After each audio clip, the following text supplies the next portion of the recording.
Yes. Okay, students. See, the second module is totally on the market demand and supply, and you people have already studied this chapter totally in your 12th standard. What is demand and what is supply? Okay, what exactly we have to see in the chapter? We have to see like what is demand here, what is supply, what are the situation of market equilibrium, and how the changes in market equilibrium is occurring. Okay, so you already know what is market equilibrium, what is demand and supply here. Okay, but from the examination point of view, the most important one here, demand, supply, and market equilibrium. Changes in market equilibrium, it will not going to come, because if it is a MCQ type exam, then they will not going to ask you much on this part. And anyways, like if it is theoretical also, then we are asking like explain the concept of market equilibrium. There we are not asking you what are the changes are happening into the market equilibrium and why this is happening. That way we are not questioning to the student. Okay. Abhi, see, your lectures have been started from the month of September. सितंबर में भी may be last कुछ 2 week में start हुआ था, then again October, and after that in November you will going to have the Diwali, then दिसंबर में शायद पूरे लेक्चर्स हो गए. And the thing is what, like after 15th November there are chances, if all the situation will be okay, then from the 15th November your offline lectures may going to get start. Okay, so that time we have to see how the university will be taking decision on you, whether university is telling you to go with the theoretical pattern or with the MCQ. वो पता नहीं, लेकिन अगर चालू होगा, college चालू होगा, और जैसे कि तुम लोगों का फर्स्ट ईयर ही है एंड फर्स्ट एग्जाम ही रहेगा, so I think so like it will be the theoretical one. वो लोग एमसीक्यू नहीं रखेंगे. एमसीक्यू का कॉन्सेप्ट क्यों आया था? because it was totally online basis, therefore we used to do the MCQ. but अगर ये साल तुम लोगों का फर्स्ट एग्जाम से पहले चालू हो जाता है college properly, then I think it will be the theoretical one. तो आप लोग उसके हिसाब से प्रिपरेशन करना स्टार्ट करो. अभी का आपका रोल क्या है? Now you people have to read. आप लोगों को जो भी नोट शेयर करते हैं ना, वो रीड करते रहने का. so by reading, your concept will going to get it very clear. Okay, और जैसे कॉलेज स्टार्ट हो जाएगा and obviously we will get an idea कि क्या यूनिवर्सिटी डिसीजन ले रहा है करके, and as per that we will definitely going to guide you कि आप लोगों को अभी क्या करना चाहिए, किस वे से पढ़ाई स्टार्ट करनी चाहिए. तो अभी फिलहाल के लिए मैं आपको एक ही सजेशन देगी, like we will not expect like theoretical रहेगा, एमसीक्यू रहेगा. बस आपका कॉन्सेप्ट क्लियर रखो. कॉन्सेप्ट क्लियर कर रखने के लिए क्या होना चाहिए? You should read whatever notes we are sending you, और डायग्राम का प्रैक्टिस करते रहो. डायग्राम का प्रैक्टिस मतलब कोई प्रॉपर नोट्स बना के वगैरह कोई जरूरी नहीं. बस ये डायग्राम क्यों ऐसे बना है, इसका कर्व क्यों डाउनवर्ड स्लोपिंग है, क्यों अपवर्ड स्लोपिंग है, this way only you have just to clear your concept, you have to do practice. Okay student, तो अभी इकोनॉमिक्स के लिए मैं यही सजेशन करूंगी कि रीडिंग अच्छा रखो अपना. Okay, see, this demand and supply, this concept, as I told you, we have already studied demand and supply. These are the very important concept in economics. Why it is so economics? Because already if we will talk about the profit and loss situation, तो वहाँ पे demand and supply को बहुत importance दिया जाता है.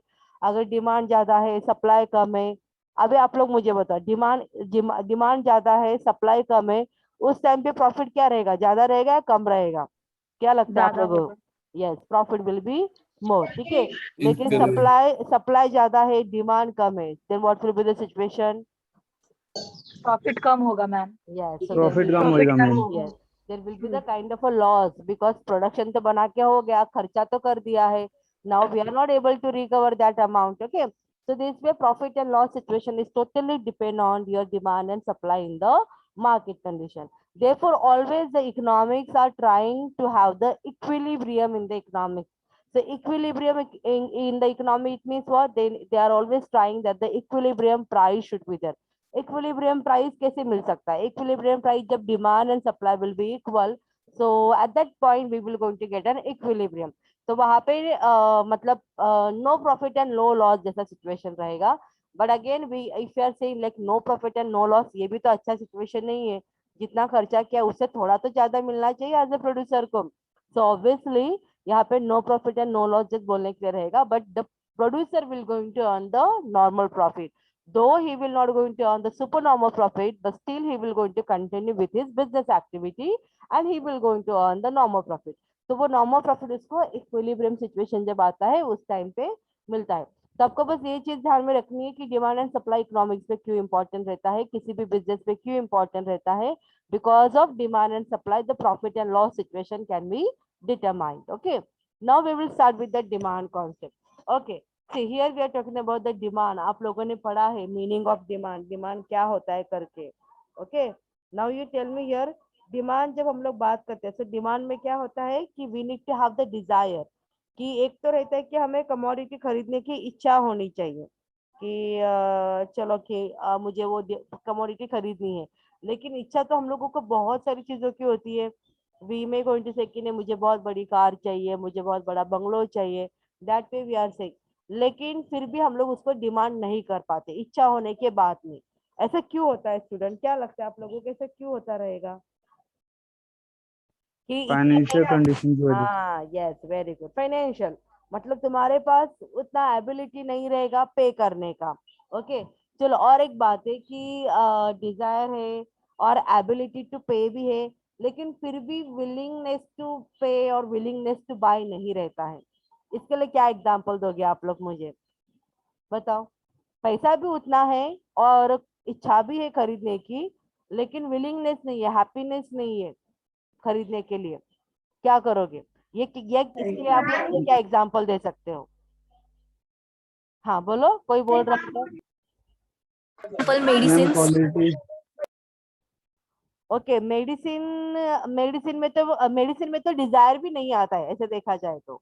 Medicine में तो ना डिजायर भी रहता है. तो मेरा मेरा क्वेश्चन है कि डिजायर भी है, एबिलिटी टू पे भी है, लेकिन विलिंगनेस टू बाय नहीं रहता है. सी I'll give you the example here.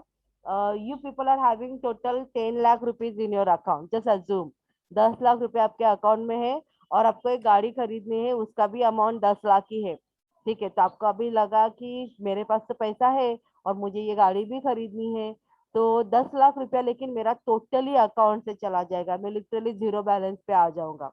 तो आप लोग खरीदोगे क्या जीरो बैलेंस पे आओगे तो, ऐसा है आप लोगों का no ma'am. No, ma'am. No ma'am. हाँ, यस, मुझे अच्छा लगा सुन के. मुझे लगा तुम लोग पूरा का पूरा पैसा वेस्ट करने में, मतलब खत्म करने में बिलीव रखते हो करके. But it's a very good thing कि तुम लोग फ्यूचर के लिए सोचते हो और इसके लिए थोड़ा बहुत पैसा हमेशा साइड में रखना प्रीफर करते हो. This is a very good science student. और हमेशा ऐसे ही रहना, कभी भी पूरा का पूरा पैसा नहीं दे देने का. You have to keep some money as a security part. Okay, तो ऑब्वियसली क्या रहता है कि पैसा भी रहता है, लेकिन अगर मैं पूरा पैसा दे दूंगा तो मेरे पास क्या रहेगा, कुछ भी नहीं बचेगा. तो इसके लिए you will not going to buy that commodity. तो समझा, इसके लिए whenever we are doing the demand, तो हमारे पास तीनों चीजें होनी चाहिए. डिजायर भी होना चाहिए, एबिलिटी भी होनी चाहिए और विलिंगनेस भी होना चाहिए वो कमोडिटी खरीदने के लिए. किसी और ने एक एग्जांपल बोला था, आई थिंक क्वालिटी किसी ने बोला था. That's true. ठीक है, क्वालिटी कब आता है, क्वालिटी के लिए भी ये वाला कॉन्सेप्ट एप्लीकेबल है कि डिजायर रहता है कमोडिटी खरीदनी है, एबिलिटी टू पे भी रहता है, लेकिन कभी कभार लगता है अरे मैं जितना पे कर रहा हूँ ना वो उसके लिए वर्थ नहीं है. मतलब मैम, कमोडिटी, डिजायर का मतलब क्या है? डिजायर मतलब इच्छा होनी चाहिए, खरीदने के लिए इच्छा होनी चाहिए, कि तुम लोग को और लगना चाहिए. एबिलिटी का मतलब? एबिलिटी मतलब तुम्हारे पास उतना पैसा होना चाहिए, अफोर्डेबिलिटी होना चाहिए, पैसा ओके तुम्हारे ओके पास मैम. होना चाहिए. और विलिंगनेस मतलब क्या कि हैप्पीली आप रेडी होने चाहिए, कि लगना चाहिए आप लोगों को कि हाँ यार जो पैसा मैंने खर्च किया ना इसके ऊपर ये वर्थ था, मतलब डिजर्विंग सेटिस्फाई प्राइस. होना चाहिए. हाँ वैसा, मतलब हैप्पीनेस फीलिंग आनी चाहिए. सी आई बाद गिव में यू, दुखी ना हो। I really don't know like whether, मतलब जो लोग नॉनवेज नहीं खाते रहेंगे वो लोगों के लिए एग्जांपल एप्लीकेबल नहीं रहेगा. But still I want to share this thing with you. I think तुम लोगों ने केएफसी चिकन खाया रहेगा, जो लोग नॉनवेज खाते रहेंगे वो लोगों ने. तो यस केएफसी, हाँ, तो केएफसी का अगर आप लोग रेट को कंपेयर करो स्टूडेंट, बहुत हाई रहता है. और इतना हाई रहता है कि लिटरली 230 रुपए में हम लोग को बहुत कम क्वांटिटी खाने के लिए मिलता है. एम आई राइट और नॉट? आप लोगों ने अगर खाया रहेगा तो आपको भी ये यस पता रहे. मैम। हाँ, यस मैम। तो है ना, उस टाइम पे अगर अपनी यस मम्मी, मैम. हाँ उस टाइम पे अगर अपनी मम्मी अपने साथ रहेंगी वो खाते वक्त, तो मम्मी का डायलॉग क्या रहेगा बोलो मुझे अभी. मम्मी क्या बोलेगी, ये इतना पैसा इससे खर्च अच्छा हम कर. घर पे लाके बना देते थे। एकदम करेक्ट. उसमें ठीक है, सबका हो जाता यस था। इतने में यस, पूरी फैमिली खा लेगी। पूरे फैमिली खा लेगी, एकदम करेक्ट. ठीक है, तो दिस इज व्हाट, तो वहां पे फिर हम लोगों को क्या लगे, इवन हम लोग भी थोड़ा बहुत एग्री होते हैं कि हाँ यार इतना पैसा मैंने खर्च किया और क्या इतना सा क्वांटिटी, मन भी नहीं भरा ना पेट भरा.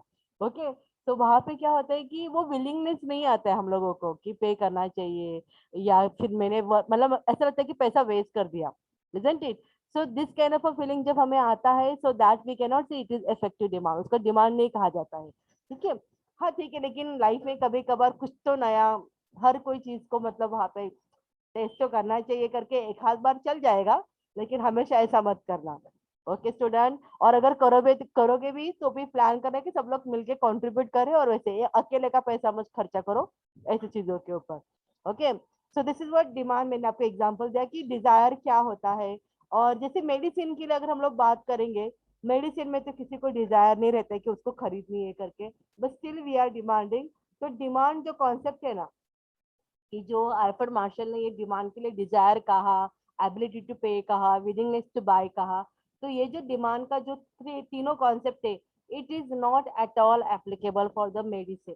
ये टोटली एक्सेप्शनल केस हो जाता है, ठीक है। तो मेडिसिन के लिए ना डिजायर रहता है, कभी कभार तो एबिलिटी भी नहीं रहता है, उतना पैसा भी नहीं रहता है, but still we are buying that commodity.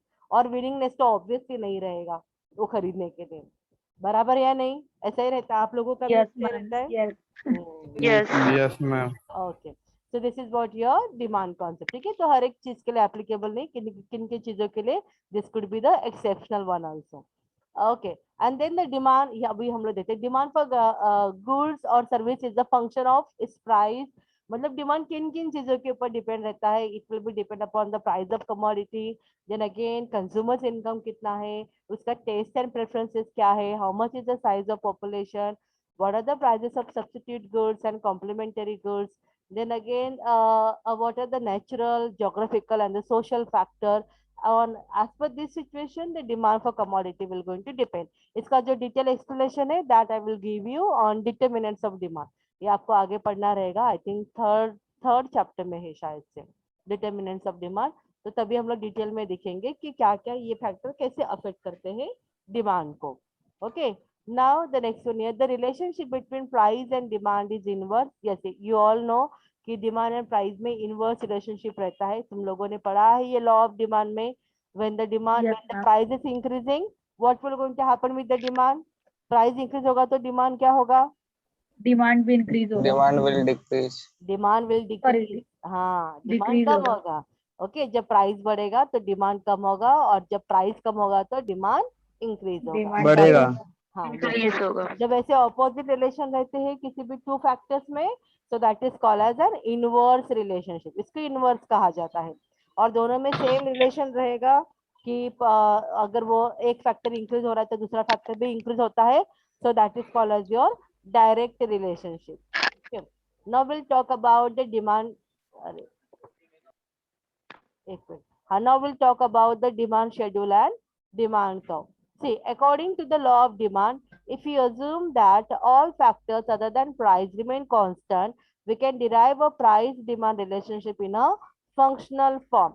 देखो यहाँ पे उन्होंने क्या कहा है कि लॉ ऑफ डिमांड में बेसिकली लॉ ऑफ डिमांड में Arthur Marshall have taken only one point as an important one for the determinants of demand, and other point he have assumed that it will going to remain constant। Okay, so उसने क्या चीज को, कौन से factor को important दिया है Arthur Marshall ने? आर्थर मार्शल के हिसाब से only price is the one factor which will going to affect the demand for the commodity. आप लोग मुझे बोलो सुनो, रियलिटी में ऐसे रहता है क्या? बस प्राइस ही फैक्टर रहता है क्या इम्पोर्टेंट, बाकी फैक्टर नहीं रहते क्या important? Yes, what is your point of view?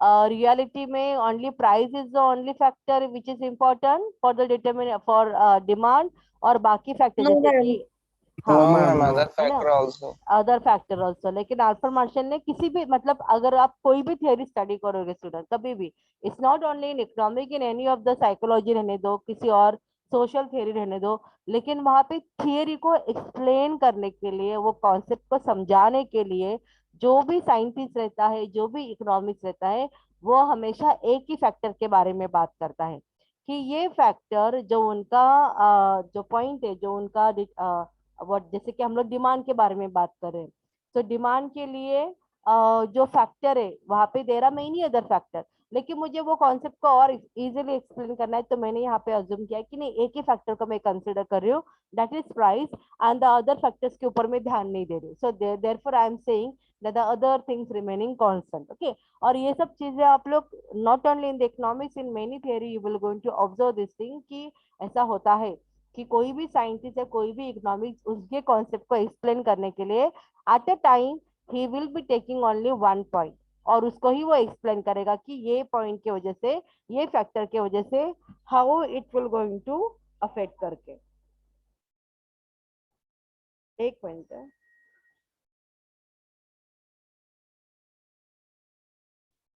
हाँ, ठीक है. सो उसको एक्सप्लेन करने के लिए अल्फा Marshall have taken only price as a determinant of factor. See a demand function of a price can be expressed as, जैसे कि अल्फा मार्शल ने कहा था कि demand is totally depend on the price of the commodity. तो मतलब यहाँ पे demand is having functional relationship with the price of commodity. So how he express that, QDX. QDX stand for quantity demanded for commodity X is equal to F stand for your functional relationship and P stand for your price per unit.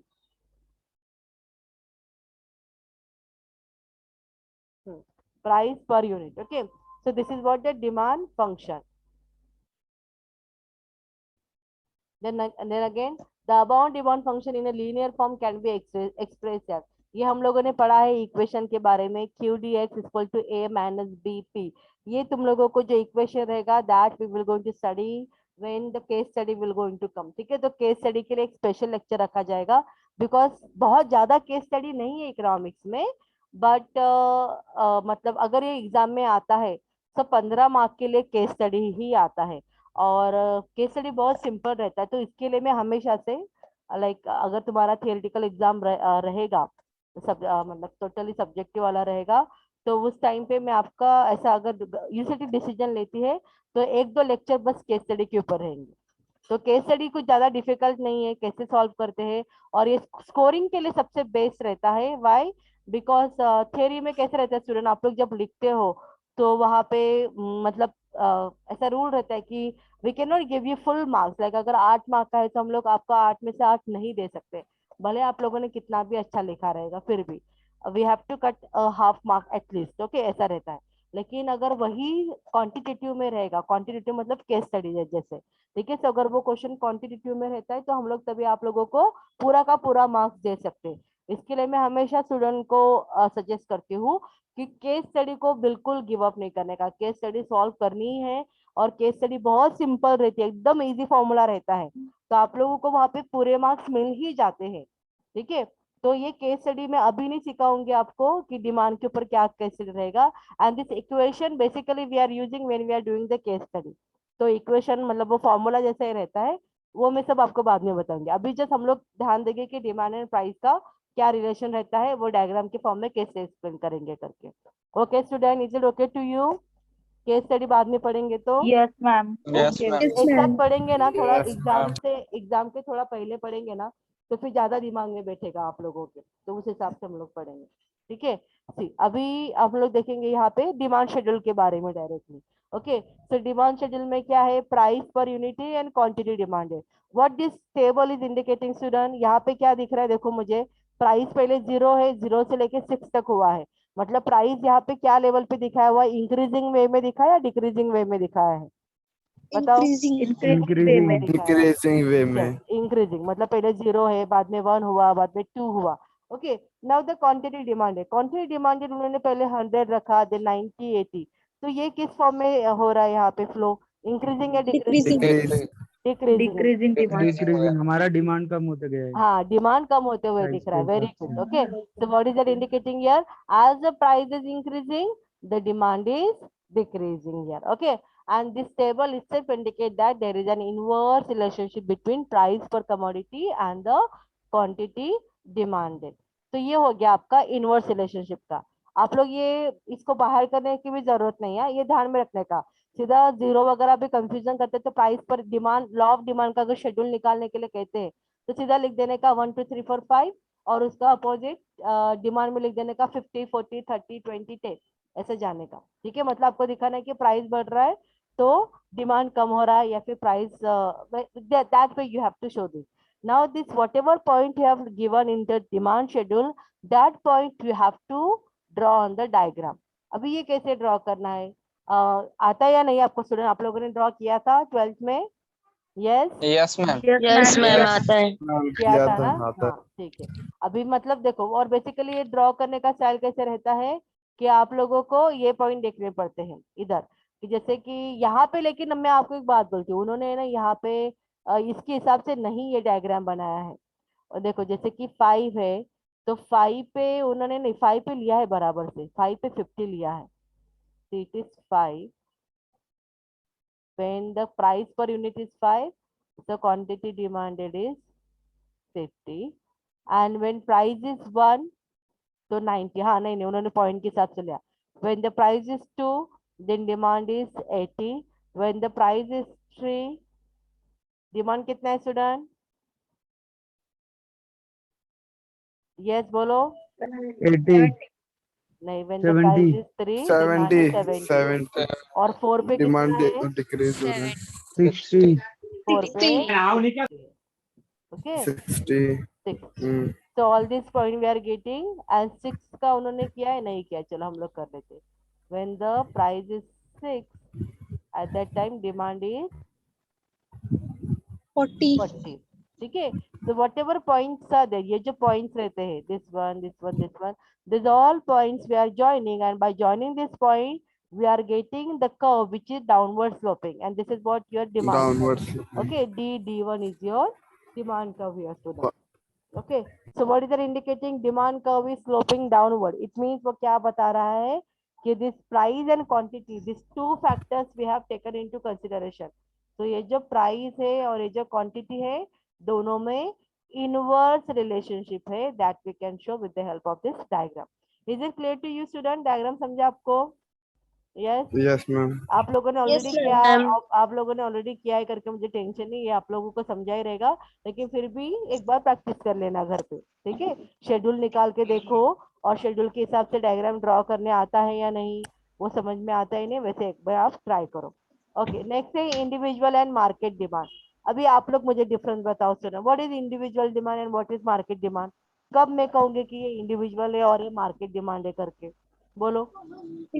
Individual में एक लोग का ही लेते हैं, हाँ, और market में total total का टोटल लेंगे. ठीक है, for all. अगर हम लोग किसी एक ही पर्सन के बारे में बात कर रहे हैं और उनका उसका डिमांड के बारे में बात कर, या फिर किसी एक ही कमोडिटी के बारे में बात कर रहे हैं, उनकी डिमांड के बारे में बात करें, so that is called as an individual demand. So जब हम लोग बहुत सारे लोगों का मिलके बहुत सारे कमोडिटीज के बारे में जब बात करते हैं और उनकी डिमांड के बारे में when we are discussing, so that is called as your market demand. So you know the difference between the individual and market demand. Okay, now the next one here, changes in, एक minute मुझे ना ये निकालना पड़ेगा ये. बाप रे, किसको बहुत ज्यादा खांसी आ रहा है? Okay, see now the changes in demand. Changes in demand में movement along the demand curve when the price of a product changes. जैसे हम लोगों ने यहाँ पे देखा, किधर है, मुझे यहाँ पे पेन लेना पड़ेगा. ठीक है, so this is your one point, this is your second point, and this is your third point we can see. अभी यहाँ पे देखो, movement along the demand curve, मतलब this DD is your demand curve, और ये demand curve में movement हो रहा. पहले ये एक point था, उसके बाद में यहाँ से ये point यहाँ पे चला गया, यहाँ से ये point यहाँ पे चला गया. ओके, तो ये जो movement हुए वो किसके वजह से हुए स्टूडेंट? क्यों ऐसा movement एक ही demand curve पे movement हुआ? Can anyone tell me? ऐसे क्यों हुआ? Due to price. हाँ, बिकॉज प्राइस इंक्रीज हो रहा था हाँ, वेरी गुड.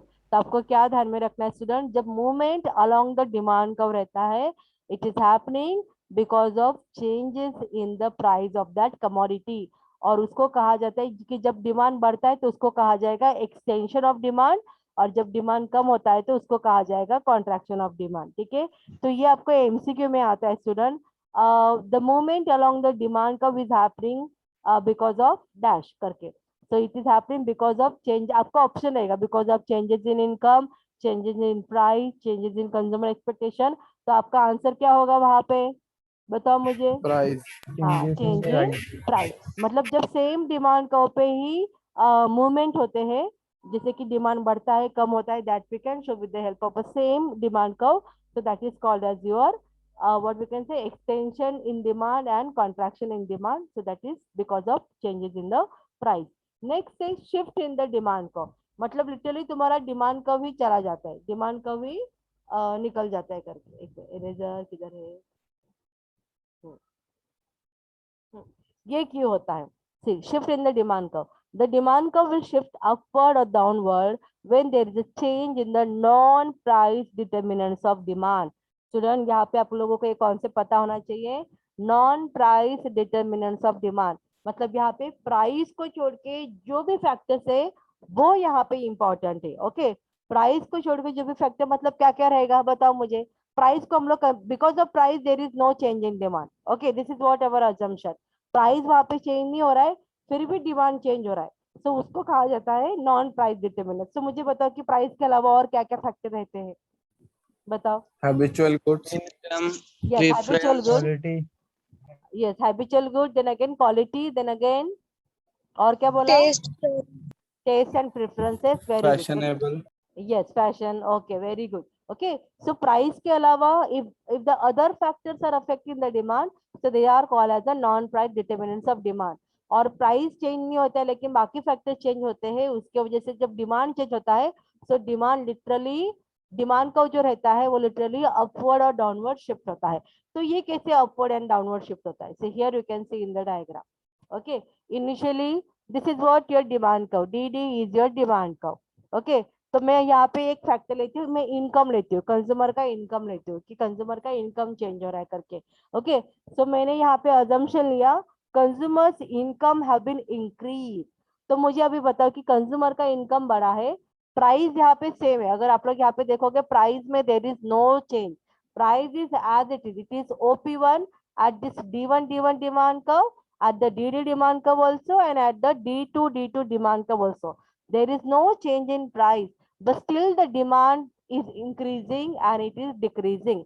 जैसे पहले डिमांड OQ था, so D1 के टाइम पे it has become OQ1 and D2 curve के टाइम पे it has become OQ2. Okay, अभी मैंने यहाँ पे अज्यूम किया है कि कंज्यूमर का इनकम बढ़ गया है, तो अभी आप लोग मुझे बताओ स्टूडेंट, कंज्यूमर का इनकम बढ़ गया है तो वहां पे डिमांड बढ़ेगा या कम होगा, क्या लगता है आप लोगों को। बढ़ेगा मैम। हाँ, बढ़ेगा डिमांड मैम। बढ़ेगा ना, मतलब डिमांड वहां पे इंक्रीज इंक्रीज होगा। होगा मैम। यस, सो डिमांड अगर इंक्रीज होगा तो कौन सा कर्व लूंगी मैं इसके अंदर का, D1 ले लूं या D2 ले लूं, क्या लगता है आप लोगों को। ये जो डायग्राम है यहाँ पे 3 कर्व है, DD is the initial situation, DD तुम्हारा नॉर्मल सिचुएशन पे क्या था करके, और DD के हिसाब से हम लोग को दिखाना है कि डिमांड बढ़ रहा है कम हो रहा है। मैंने आपको एक एग्जांपल दिया कि कंज्यूमर का इनकम बढ़ गया, कंज्यूमर का इनकम बढ़ गया करके आपने कहा कि मैम डिमांड बढ़ेगा। ओके, डिमांड बढ़ेगा, तो अभी मुझे बताओ इसमें से कौन सा कर्व इंडिकेट कर रहा है कि डिमांड बढ़ गया है करके, Which one? D1. Yes, D1. very good, very good. D1. D1. Yes, so D1. तो आपको यहाँ पे क्या ध्यान में रखना है कि when other than okay, when the non, because of the non-price determinants of demand, if the demand is increasing, so demand को कहाँ पे shift हो रहा है student? It is shifting upward. कहाँ पे shift हो रहा है ये? Upward shift हो रहा है, Upward. ठीक है। और जब डिमांड कम होता है, डिमांड क्यों कम हुआ, बिकॉज कंज्यूमर का इनकम कम हुआ है या फिर उसका टेस्ट एंड प्रेफरेंसेस चेंज हुआ है, तो डिमांड कम हो रहा है। तो डिमांड कम होगा, मुझे कौन से कर्व से पता लग रहा है, यहाँ पे कौन सा कर्व मैं यहाँ पे इंडिकेट करूँ। D2. Yes, D2. Okay, D2. D2 is indicating D2. there is decrease in quantity demanded. तो पहले कैसा था, OQ1 था और डिमांड कम हो गया करके OQ2 हो गया। So are you able to understand student, shift in demand को क्यों होता है करके। Yes ma'am. Yes अभी ma'am. अभी आप लोग मुझे बताओ कि मूवमेंट अलोंग द डिमांड को, मूवमेंट अलोंग द डिमांड को मतलब सेम डिमांड कर्व पे ही हम लोग चेंजेस दिखाते हैं कि डिमांड बढ़ रहा है कम हो रहा है, ये किस फैक्टर की वजह से हुआ बताओ। Because of which factor we can show the movement along the demand curve. यहाँ पे प्राइस इंपॉर्टेंट है या बाकी और फैक्टर इंपॉर्टेंट है। Other factor. other factor also. Movement along the demand curve. Price. ये अब- डायग्राम स्टूडेंट तुम लोग इतने जल्दी भूल गए? Price, कैसे खाओगे? price हाँ, में हाँ price. देखो ये वाला मूवमेंट अलोंग द डिमांड को मैंने ये आपको समझाया ना अभी मूवमेंट अलोंग द डिमांड को जैसे ये वाला डायग्राम है तो यहाँ पे बिकॉज ऑफ प्राइस हम लोगों का सेम डिमांड को पे ही मूवमेंट हुआ अलोंग द डिमांड को मतलब क्या उसी सेम डिमांड को पे चेंज होने वाला okay so when the movement along the demand curve is happening so it is because of changes in price अगर मैं आपको बोलती हूँ कि नहीं डिमांड कर्व शिफ्ट हो रहा है demand curve right hand side left hand side पे या फिर अपवर्ड एंड डाउनवर्ड पे शिफ्ट हो रहा है तो ये क्यों होता है ये प्राइस की वजह से हो रहा है या फिर नॉन प्राइस फैक्टर की वजह से हो रहा है non price yes Non very price good. It factor is की वजह से। happening because of non price factor is this clear to you all this point yes student yes ma'am ठीक है तो सप्लाई हम लोग नेक्स्ट लेक्चर में start करेंगे हाँ अच्छा आसिफ के घर में बहुत मस्ती चालू लगता है ओके तो सप्लाई हम लोग बाद में देखते हैं उससे पहले मुझे बताओ कि कौन मुझे अटेंडेंस के लिए स्क्रीनशॉट भेजेगा जो रेगुलर रहता है वही या who used to be regular in your class मैं अरे वाह नितेश ने नितेश। एकदम ओपनली बोला कि यस मैं हमेशा रेगुलर रहता हूँ चल नितेश मैं भी तुझे ऑब्जर्व करूंगी कि तू सच्ची में रेगुलर रहता है नहीं तो आज के लिए Nitesh can Okay, you send ma'am. Me the screenshot of the participant yes of your class भेजो क्या यस मुझे मैम हाँ व्हाट्सएप पे भेजो बेटा Yes. और वहां पे नीचे लिखो कि एफ बी डिवीजन तो जब अटेंडेंस शीट Okay, आएगा तो ma'am. मुझे थोड़ा क्लियरली भी वहां पे लिख सकूंगी ठीक है ओके ओके ओके नितेश जल्दी ले लो फिर मैं लेक्चर एंड कर देती हूँ स्टूडेंट हम लोग Okay, ma'am. नेक्स्ट लेक्चर में सप्लाई स्टार्ट करेंगे ठीक है और मैं आप लोगों को मैं मैम से पूछ के या फिर जावेद सर से पूछ के देखती हूँ कि आप लोगों का कैसा गूगल क्लासरूम में रखना है तो अलग आई थिंक अलग अलग ही रखना बेटर रहेगा बिकॉज आप लोग कभी आगे रहेंगे कभी वो लोग ए डिवीजन वालों का थोड़ा आगे जाएगा तो फिर कंफ्यूजन क्रिएट होगा मैं प्रेफर करूंगी कि मैं अलग अलग ही रखूंगी okay ma'am attendance link share करो ना। अटेंडेंस बेटा स्क्रीनशॉट ले रहा है नितेश तो मुझे भेज देगा ठीक है ओके ले लिया मैंने okay okay chalo then I'm ending the lecture student thank you and bye Okay, Bye, ma'am. ma'am. Ma'am bye welcome student bye. bye